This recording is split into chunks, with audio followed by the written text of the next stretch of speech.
私の専門は中近世エジプト社会経済史です。慶應義塾大学経済学部熊倉和歌子です。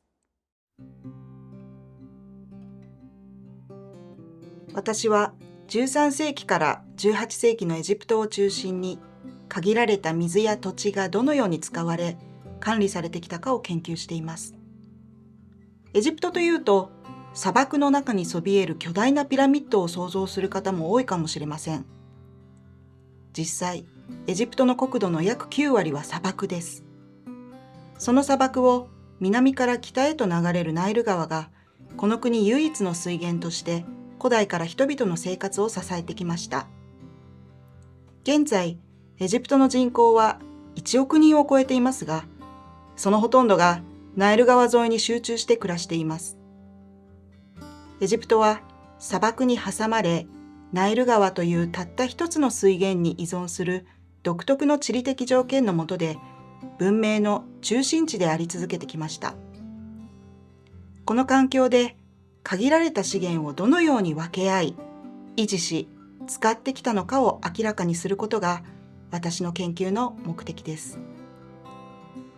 ナイル川は古代から毎年洪水を引き起こし、その恵みがエジプトの肥沃な土壌を育んできました。しかし、1970年にアスワンハイダムが完成し、それ以降、洪水が人の手で完全に管理されるようになりました。この変化により、エジプトの農業や水の利用方法は大きく変化し、洪水を基盤とした古代から続く水管理の仕組みは失われてしまいました。その結果、過去のエジプト社会がどのように水を使い管理していたのかについて、直接的な記憶や目に見える形での痕跡がわからなくなってしまったのです。そのため、私が研究を始めた頃は、わからないことが山ほどありました。例えば、15世紀の記録に、エジプトの豊かさは堤防なしには成り立たないと書かれています。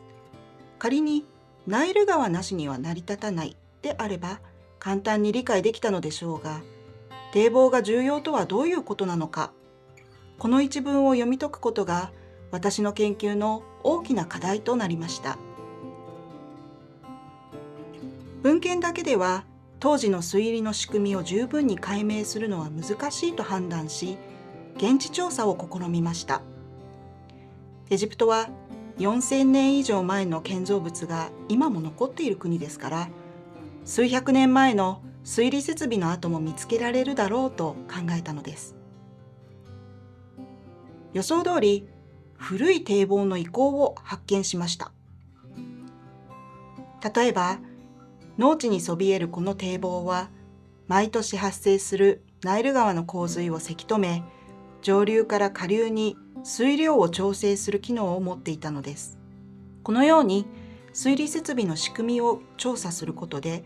当時の水管理システムを復元することができたのです。その後、現地調査と文献、地図資料を組み合わせることで、同じ水源を共有する地域がどのようにまとまり、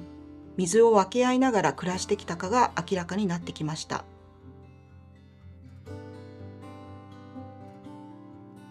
この研究の意義とは何でしょうか。この研究はエジプト社会を過去から現在まで包括的に理解するための重要な手がかりとなります。エジプトでは日本をはじめ多くの国が水管理設備の開発を支援してきましたが、その設備を維持するには地域に住む人々の協力が欠かせません。そのため、社会における水や土地の利用状況を把握することは、地域に適した管理方法を提案し、新しいインフラを長期的に活用する仕組みを考える上で不可欠です。つまり、水や土地が歴史的にどのように使われ管理されてきたかを理解することは、新たな技術やインフラを円滑に社会実装するための基本的な知見を提供するのです。